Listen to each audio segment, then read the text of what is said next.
जय साई राम, सत श्री अकाल। मन्नू सोनी यूट्यूब चैनल पे आपका हार्दिक स्वागत है। और आज मैं फिर आपके सामने अपनी किताब की कहानी लेकर के आई हूँ। मैंने आपको अपने पिछले एपिसोड में बताया था कि उस लड़की की एक लड़की हुई थी और काफ़ी उसके बाद में बहुत ही उससे हुई थी और सभी इकट्ठे हुए थे उस दौरान जब उसकी लड़की का जन्म हुआ था। और वो इस बात से खुश थी कि अब उसका ज़िंदगी का अकेलापन ख़त्म हो गया, लेकिन उसको ये बिल्कुल भी नहीं मालूम था कि अकेलापन ख़त्म नहीं हुआ।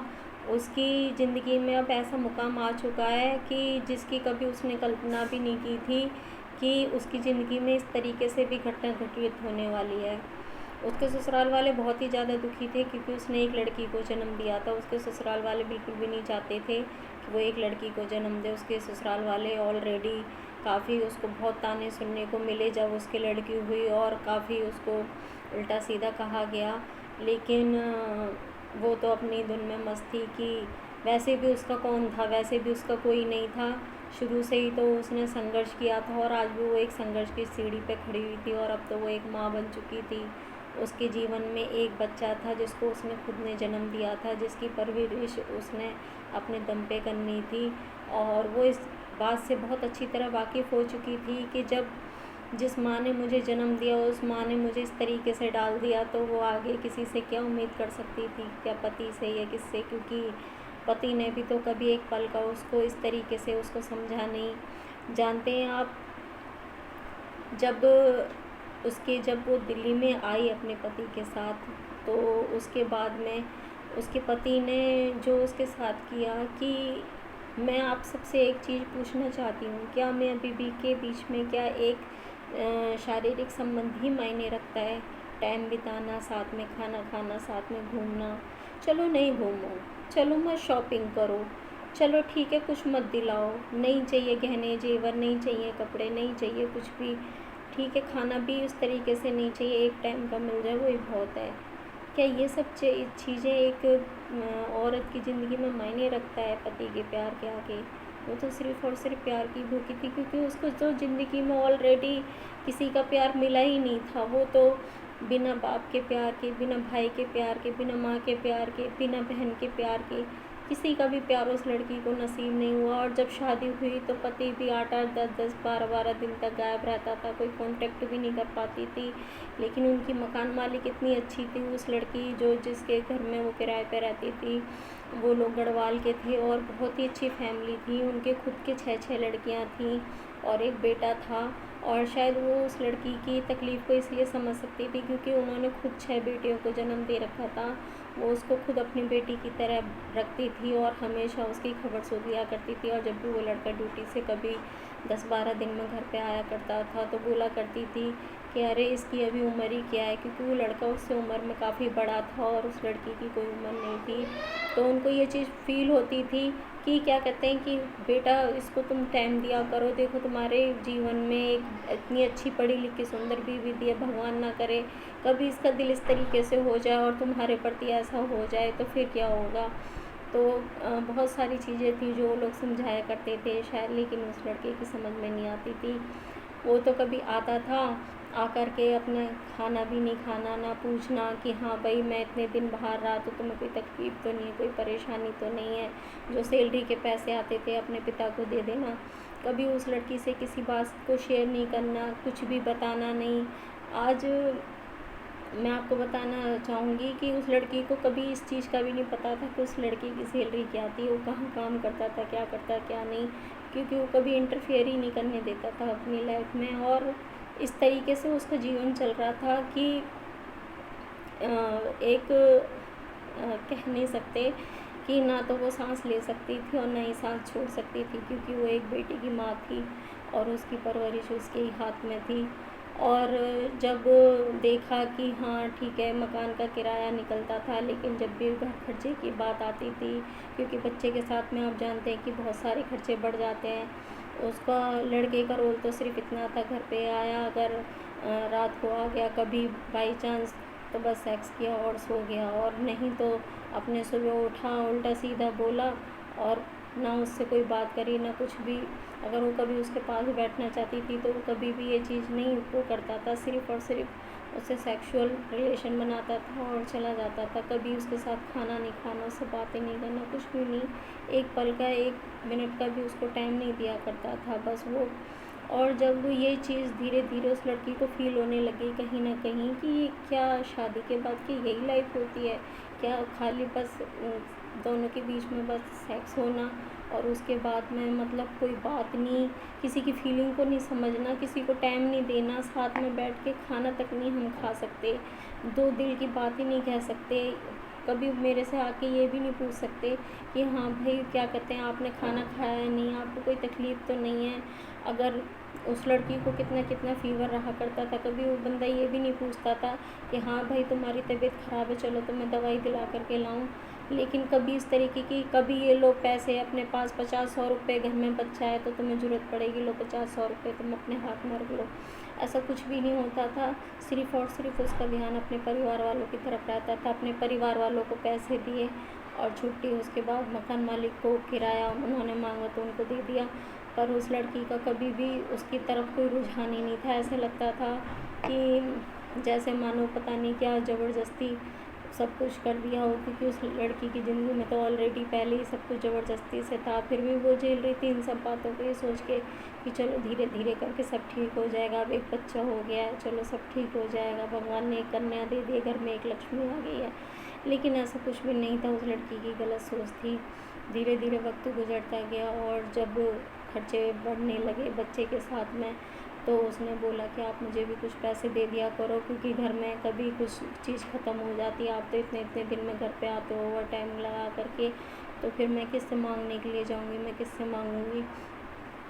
तो वो लड़का हमेशा यही बात कहता था कि मेरे पास पैसे नहीं है, मेरे पास पैसे नहीं है। तो फिर उस लड़की ने सोचा कि चलो कोई बात नहीं, अगर ऐसी बात है तो मैं जॉब कर लेती हूँ। फिर उसने अपने एक दिन मम्मी के पास फ़ोन करके अपनी मम्मी को बुलाया और अपनी मम्मी से कहा कि मम्मी क्या आप बच्चे को थोड़ा सा आप अपने पास रख सकते हो। तो उसकी मम्मी ने कहा कि तुम्हें क्या ज़रूरत पड़ी है जॉब करने की। तो उसने कहा कि कुछ नहीं, बस थोड़ा सा खर्चे की ऐसी दिक्कत है, और अगर आप थोड़ा टाइम इसको रख लोगे तो मैं जॉब कर पाऊँगी और सब कुछ ठीक हो जाएगा।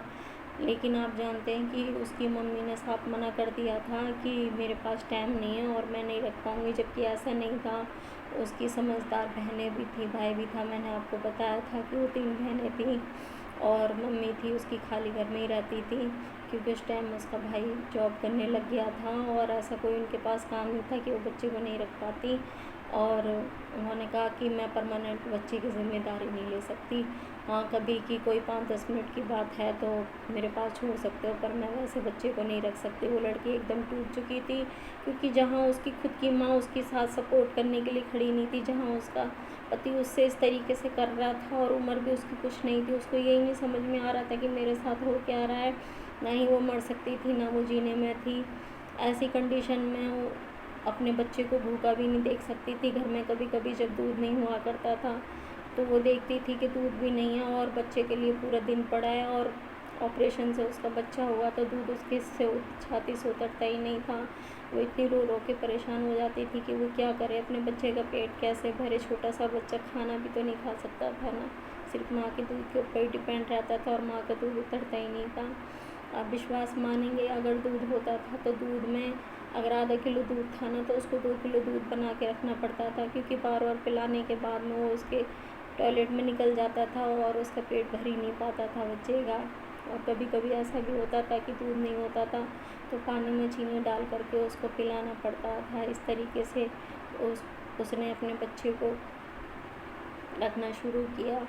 और जब उसकी बर्दाश्त से बाहर हुई तो एक दिन उसने डिसाइड कर लिया अपनी माँ को। फिर उसने दोबारा फ़ोन किया कि मैं आप ज़रा यहाँ पर आधा घंटा इस बच्चे को संभालो, मैं इंटरव्यू देने जा रही हूँ। और वो बच्चे को माँ को दे करके, और एक पास ही में ही उसके घर के पास में ही थोड़ी सी दूरी पे एक गारमेंट शॉप थी, और वो वहाँ जाती है और बोलती है कि क्या कहते हैं सर, कोई जॉब है अगर आपके दुकान पे तो आप मुझे जॉब दे सकते हैं क्या। तो उन्होंने पूछा कितने पढ़े लिखे, उन्होंने बताया, सब बताया कि मैरिड है अनमैरिड। उसने कहा नहीं सर मैं मैरिड हूँ और मेरे एक बच्चा भी है। कितने टाइम का बच्चा है। उसने बोला सर मेरे 3 महीने की बच्ची है अभी। उन्होंने बोला कि 3 महीने की बच्ची है तो आप जॉब कैसे कर सकते हो, और हम बच्चे को आपकी कौन संभालेगा। तो उसने कहा कि सर मैं यहाँ बच्चे को अपने ला सकती हूँ। तो उन्होंने कहा कि बच्चे को तो आप यहाँ पे नहीं ला सकते, बच्चे को लेके आप कैसे जॉब करोगे। उन्होंने साफ मना कर दिया। तो वहीं पे ही उसका एक दोस्त बैठा हुआ था उसी शॉप पर ही। तो वो लड़की अनजान थी, उसको ज़रा सा भी नहीं मालूम था कि क्या होने वाला है। उसने बोला कि कोई बात नहीं, अगर तुम्हारी इतनी प्रॉब्लम और परेशानी तो आप टेंशन मत लो और आप बच्चे को लेके जॉब करने के लिए आ सकते हो, आप आ जाना और कल से, और आपकी जॉब पक्की है। तो उसके दोस्त ने कहा कि नहीं यार मैं तो नहीं रखूँगा, बच्चे वाली कस्टमर को संभालेगी या जॉब मतलब यहाँ पे बच्चे को देखेगी या कस्टमर संभालेगी। उसने कहा कोई बात नहीं, आप आओ कल से, और ठीक है कोई बात नहीं, अगर ये नहीं रखेंगे तो मैं आपको अपनी शॉप पे ले चलूँगा। वो लड़की बहुत खुश हुई, उसको एक मन में उम्मीद सी जागी कि चलो कुछ नहीं है, कम से कम कुछ तो खर्चा हाथ में आएगा, कम से कम मेरा बच्चा तो भूखा नहीं रहेगा। वो खुशी खुशी घर चली गई। और उसके बाद में अपनी मम्मी को उसने भेज दिया कि ठीक है मम्मी आप अब घर जाइए और मेरी जॉब लग गई है और मैं बच्चे को ही लेकर के जॉब करूँगी। लेकिन अगले दिन जब वो वहाँ बच्चे को लेकर के सुबह सुबह जाती है और वहाँ पर तो वही आदमी बैठा होता है, उसका इंतज़ार कर रहा होता है और बोलता है कि क्या कहते हैं, वो जिसकी दुकान थी वो तो मना कर देता है कि भाई देखो मैं तो रख नहीं सकता, मैंने आपसे कल भी कहा था कि मैं नहीं रख सकता आपको।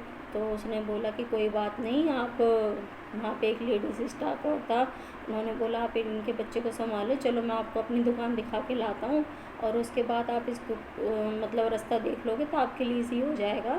और मैं मेरा भी घर यहीं है तो मैं आपको साथ लेके चला जाया करूँगा, कोई बात नहीं आप परेशान मत हो, मैं आपकी सपोर्ट करूँगा। तो उसके दिल में ऐसा कुछ भी वो नहीं था, क्योंकि उसको तो अपने बच्चे को पालना था। कहते हैं ना कि एक माँ से बड़ा दर्जा कुछ नहीं होता है। एक माँ अपने बच्चों को किसी भी हालत में दुखी नहीं देख सकती। करती भी तो क्या करती है आप ही बताइए, वो करती भी तो क्या करती, उसके सामने कोई और ऑप्शन तो नहीं था। वो तो मेहनत करके सिर्फ अपने बच्चे को पालना चाहती थी, उसके मन में ऐसा कुछ भी नहीं था। वो आदमी उसको बाइक पे बिठा के अपने साथ ले जाता है और काफ़ी दूर, मतलब उस लड़की को वहाँ के एरिया के बारे में पता भी नहीं था कि कहाँ लेकर के जा रहा है। ले जाने के बाद में एक मार्केट सी पड़ती है, वहीं पे उस लड़की को उतार देता है और कहता है आ जाओ मेरे पीछे पीछे आ जाओ। कहती है कि सर आप मुझे यहाँ कहाँ लेके जा रहे हैं। उसने कहा कि है मेरी एक फैक्ट्री सी है और वहीं पे मेरी शॉप भी है, आप आ जाओ, और क्या कहते हैं भीड़ है यहाँ पे, मैं आपको अपने साथ बिठा के ले जा सकता, यहाँ मेरी फैमिली भी रहती है। उसने कहा चलो सबका पर्सनल फैमिली मैटर होता है, नहीं समझ पाई, वो उसके पीछे पीछे चलती रही। वहाँ एक मकान था, उस मकान में एक लेडीज़ गेट खोलती है बैल बजाने पे, और वहाँ बहुत बड़ा मकान था, उसमें बारी बारी से कमरे बने हुए थे, बहुत बड़ा मकान था और सारे के सारे कमरे खाली पड़े हुए थे उसमें लगभग जो लगा। और नीचे एक कमरा था जिसमें वो शायद लेडीज़ रह रही थी, क्योंकि जब उस लड़की ने देखा तो वहाँ पे सिर्फ इसका एक छोटा सा बच्चा और वही थे। तो उसके बिहेव देख के जो मतलब उसका जो अजीब सा एक वो था तरीका उन दोनों के मिलने का और बात करने का, उसको बहुत अटपटा सा लगा लड़की को। और उसने कहा कि सर यहाँ तो कोई दुकान नहीं, कोई फैक्ट्री भी नहीं है। उसने कहा हाँ हाँ ये मेरी भाभी है, कोई बात नहीं, आप 2 मिनट बैठो, चाय पीते हैं और फिर चलते हैं। तो उसके बाद में उस लेडीज़ जैसे ही क्या कहते हैं वो अंदर गई, तो उसने लेडीज़ ने बाहर से जाके कुंडी लगा दी कमरे की और उन दोनों को कमरे में बंद कर दिया। और उन दोनों की वो मिली हुई साजिश थी जो उस लड़की को जब पता लगा, जब उन दोनों कमरे में बंद कर दिया, कमरे में बंद करने के बाद उस आदमी ने उस लड़की के साथ ज़बरदस्ती करना चाहिए। और काफ़ी बचाव होने के बाद में जब उस लड़की ने उसको चीखना शुरू किया, चिल्लाना शुरू किया, तो उसने ये बोला कि हाँ आपके चीखने चिल्लाने का कोई फ़ायदा नहीं, क्योंकि यहाँ आपकी बात कोई सुन ही नहीं पाएगा। बहुत कोशिशों के बाद जैसे तैसे करके जब उस लेडीज़ को पता नहीं क्या समझ में आया या कहो कि भगवान उसके हमेशा साथ रहता है, उसकी सुनी। उस लेडीज़ ने एकदम से दरवाज़ा खोला कि भाई ये लड़की तो इतना चिल्ला रही है, अगर आस पड़ोस में किसी ने सुन लिया तो मेरा क्या होगा। और जैसे ही वो उसने गेट खोला, वो लड़की एकदम से निकल के यूँ ही भागती चली गई। ना उसको चुन्नी का पता था, ना उसको अपने पर्स का पता था, ना किसी और चीज़ का पता था। उसने तो बस जो दौड़ लगाई लगाती हुई और पैदल पैदल भागती भागती पूछते पूछते रास्ता बस चलती चली गई। वो औरत आई भी उसके पीछे कि लो अपना दुपट्टा तो ले लो। तो उस लड़की ने पलट के उस औरत से एक ही बात बोली कि आज के बाद तुम औरत होते हुए एक औरत के साथ ऐसा कैसे कर दिया तुमने, और ऐसे कैसे कर सकती है, एक औरत ही औरत की दुश्मन होगी। तुम्हें ज़रा सी भी शर्म नहीं आई कि एक औरत मतलब अपने बच्चे को पालने, मेहनत करके पाले तो वो बच्चे के अच्छा होता है और अपने लिए भी अच्छा होता है, और तुम इस तरीके का धंधा करके अपने बच्चों की परवरिश कर रही हो। जानती हो उसका नतीजा क्या होगा। उसने बहुत उल्टा सीधा बोला उसको, और वो चली गई चुपचाप रोते रोते। उसको ऐसे लगा था जैसे कि आज मेरी ज़िंदगी में क्या हो गया, मेरे साथ में क्या हो रहा है। बस आप समझ सकते हो उसकी फीलिंग को। और वो जैसे तैसे घर पहुंची। घर जा कर के वो बच्चे को उसने उसकी दुकान से लिया, और दुकान से जा कर के घर पे वो खूब रोई। और दोबारा अब ये वीडियो बहुत लंबी होने जा रही है। मैं नेक्स्ट एपिसोड में आपको बताऊंगी कि आगे उस लड़की के साथ क्या हुआ था। जब तक के लिए जय साईं राम। और आप सबको बहुत बहुत धन्यवाद मेरा वीडियो देखने के लिए।